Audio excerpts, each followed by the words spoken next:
मिजाजे धनी। अच्छा अरे का भइल बा बोला मत हमसे बुझला काहे हमरा से बारू नाराजे धनी। जनी गरम करम मिजाजे धनी। सोना लेबू की चानी लेबू की घुमबू बैठी था।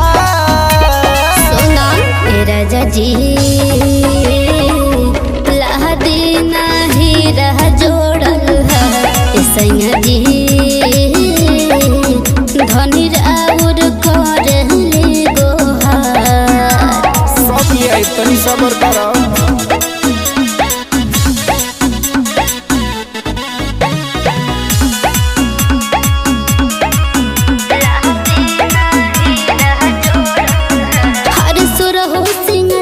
सजाइबे राजा गौआ नगरिया देखाइबे राजा। ऐसन बात बका का बुझनी तोहरा काने के बाली लियाई बहुत। जदी कहबू त लंदन घुमाइबो। लाली लगई ह ओठ लाली लगई ह सुना रही न तोरहु सिंगार। ए राजा जी लहदी नाही रह जोड़ल है पिया जी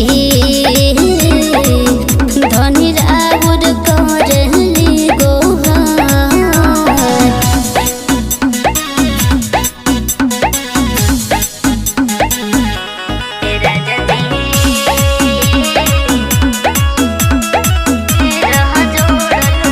मीठी बात न खाली फुसुलावेल हमके नथियो बिना तरसावेल हमके।